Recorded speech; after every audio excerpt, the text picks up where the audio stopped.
হাজার ছাত্রদের হত্যার বিনিময়ে যদি ছাত্রলীগ নিষিদ্ধ হতে পারে, তাহলে আমি মনে করি ৭১-এর মুক্তিযুদ্ধে লক্ষ লক্ষ শহীদদের হত্যা করা বিনিময়ে, আমাদের মানব ইজ্জতের বিনিময়ে এই শিবিরকে নিষিদ্ধ করতে হবে।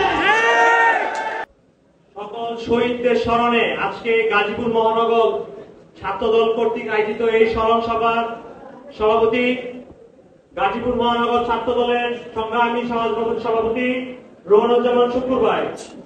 আজকে এই অনুষ্ঠানের সঞ্চালনা গাজীপুর মহানগর ছাত্রদলের সংগ্রামী সাধারণ সম্পাদক মাহবুব হাসান মিলন ভাই সহ গাজীপুর মহানগর ছাত্রদল সকল থানা, কলেজ, ওয়ার্ড সকল পর্যায়ের নেতৃবৃন্দকে জানাই টঙ্গী পূর্ব থানা ছাত্রদলের পক্ষ থেকে রক্তিম শুভেচ্ছা।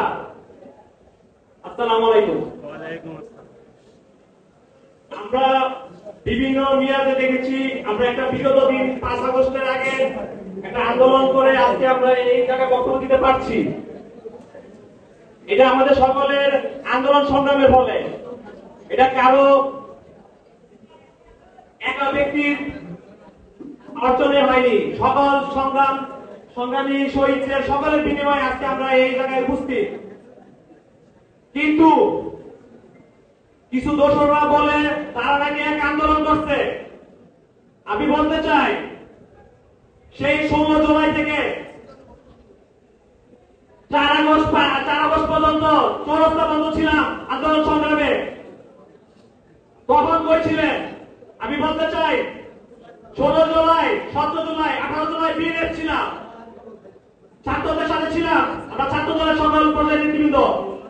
১৯ জুলাই গাজীপুর মহানগর বিএনপি যখন বিক্ষোভ মিছিল সমাবেশ করল, সেখানে আমাদের উপর গুলিবর্ষণ করা হলো। আমি সেখানে টিয়ারশেলে আহত হই। আমাকে সেই সময় ধরে নিয়ে যায় ভালভাবে ছাত্রদল নেতা হাসেম, ওই সময় আমাকে ধরে নিয়ে মাথায় পানি দেয়। টিয়ারশেলে নিয়ে আমি অসুস্থ করছি, তবু রাজপথ ছাড়ি নাই। ২০ জুলাই হাসেম কি আছে? হাসেম ২০ জুলাই যখন টঙ্গীতে কেউ নাই, চেষ্টা করেছে নিজে বের হয়ে কিছু করার জন্য। সে সময় প্রথম টঙ্গী কলেজে আমরা মিলন ভাই ছিলেন, মিলন ভাই নেতৃত্বে আমরা সবাই একসাথে টঙ্গী কলেজ দখল করি। এখন বলে ওখানে গিয়ে সমন্বয় এই সমন্বয় কিন্তু করেছিলেন যখন ২০ জুলাই আমরা আন্দোলন করি, তখন কোনো সমন্বয় ছিল না, ওই ছাত্র দলে ছিল। আমার সাথে সেই ২০ জুলাই আমার সাথে সিজন ভাই সহ রিসান ভাই আমরা সবাই ছিলাম, রাকিব ভাই, আমরা সবার পথে লোকজন ছিলাম। তখন আমি কোন সমন্বয় দেখি নাই। আমার নামে জুলাই আন্দোলনের ৫ থেকে ৬টা মামলা হয়েছে, একটি মামলায় একটা আসামি করা হয়েছে। যদি ৫ আগস্ট যদি হাসিনা পতন না হতো, তাহলে মনে হয় আজকে হয়তো বিদেশ থাকতাম, না হলে ঘুম হতাম, না হলে জেলে পচে মরতাম, যেকোনো একটা কিছু হতো আমাদের সাথে। আমি বলতে চাই, শিবির এত বাড়াবাড়ি করেন না, গুপ্ত রাজনীতি করছেন আপনারা, গুপ্ত রাজনীতি।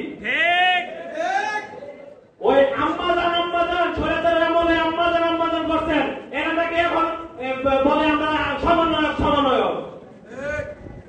যদি হাজার হাজার ছাত্রদের হত্যার বিনিময়ে যদি ছাত্রলীগ নিষিদ্ধ হতে পারে, তাহলে আমি মনে করি ৭১-এর মুক্তিযুদ্ধে লক্ষ লক্ষ শহীদদের হত্যা করা বিনিময়ে, আমাদের মানব ইজ্জতের বিনিময়ে এই শিবিরকে নিষিদ্ধ করতে হবে। কথা বলবো না, কথা বললে অনেক কথা আছে, প্রতিটা পয়েন্টে বলতে পারতাম, কিন্তু সময় সংক্ষিপ্ত।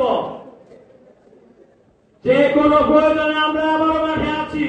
ছাত্রদল যেভাবে বিগত দিনে ৫ আগস্টের আগে আমরা ছিলাম, ৫ আগস্টের পর আমরা বিগত আন্দোলনে আমরা ইনশাআল্লাহ থাকবো।